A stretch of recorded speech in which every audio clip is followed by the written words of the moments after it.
Fechar Barbacena foi um erro. Olá, meu nome é Rodrigo, eu sou autista e eu recebi esse comentário em um dos vídeos meus. E eu fiquei, claro, horrorizado. Então eu resolvi usar esse comentário para explicar um pouquinho sobre como foi esse episódio triste na história brasileira. Então, se você tem gatilhos com tortura, violência hospitalar, capacitismo, maus tratos, etc., esse vídeo não é para você. O Hospital Colônia de Barbacena era um hospital psiquiátrico localizado lá em Minas Gerais, que foi fundado em 1903. As coisas que aconteceram lá eram tão terríveis que o hospital foi comparado a campos de concentração.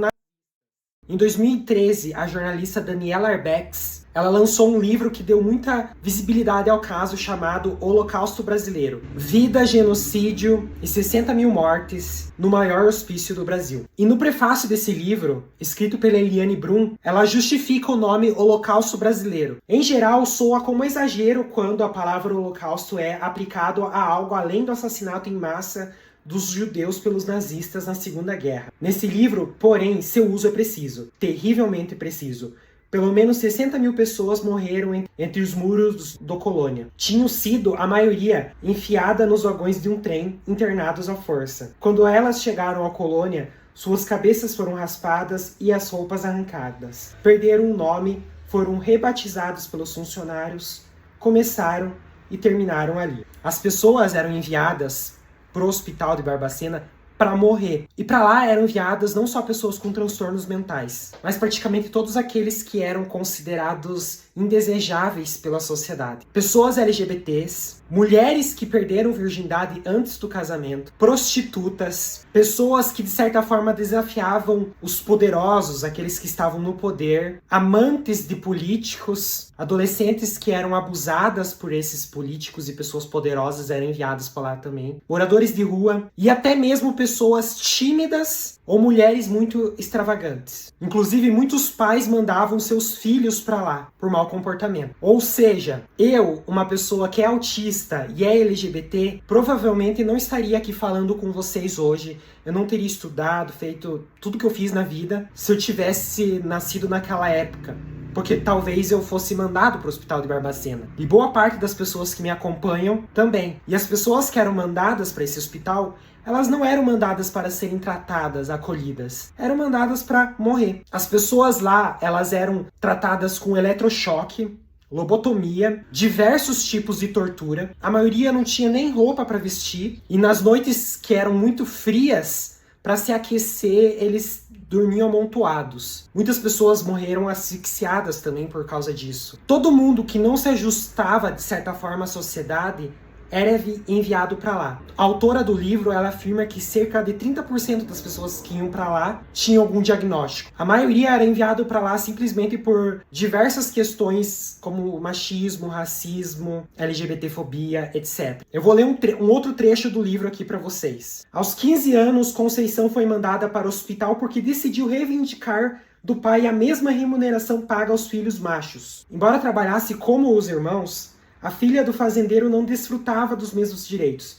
Pela atitude de rebeldia da adolescente, o pai aplicou o castigo. Decidiu colocar Conceição no trem de doido, único do país que fazia viagens sem volta. Em 10 de maio de 1942, ela deu entrada no hospital, de onde nunca mais saiu. Outro caso também que fala no livro é da Geralda, uma menina de 14 anos que foi abusada por um advogado, engravidou e daí foi mandada para esse hospital para abafar o caso. Existem alguns documentários sobre o caso que eu particularmente não tive coragem de ver, porque só de ler sobre essas coisas eu já me sinto mal. Mas é importante a gente lembrar e falar disso para que isso nunca mais se repita. Por isso que a luta antimanicomial é tão importante. E por isso que é importante também que lutas contra o capacitismo não estejam sozinhas. A gente que luta contra o capacitismo, a gente precisa lutar contra todos esses outros preconceitos, como machismo, racismo, LGBTfobia, porque não muito tempo atrás, homossexualidade também era considerada um transtorno. E pessoas autistas e LGBTs eram enviadas para o mesmo lugar para sofrer tortura. A luta ainda continua,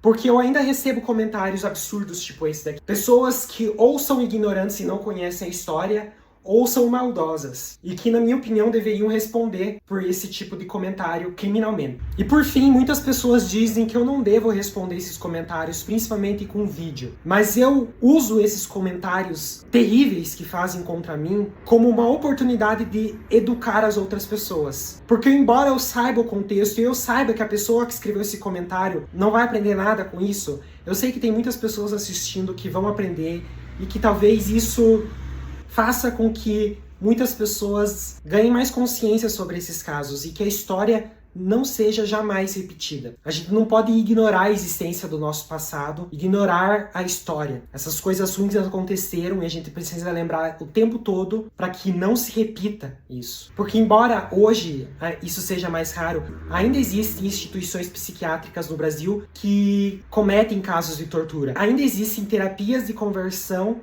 de homossexuais, por exemplo, que nada mais é do que tortura. E ainda existem muitas pessoas, não são poucas, que se dependesse delas, o hospital de Barbacena voltaria. Então por isso que a gente precisa falar sobre isso e lutar contra. E se vocês quiserem saber mais, vão ler o livro da Daniela Arbex, se vocês têm estômago para isso. Existe documentário e existe até série falando sobre isso, como a série Colônia, que eu não assisti, nem pretendo assistir, porque se só de ler eu já fico mal, imagine assistindo. Então é isso, esse foi o vídeo.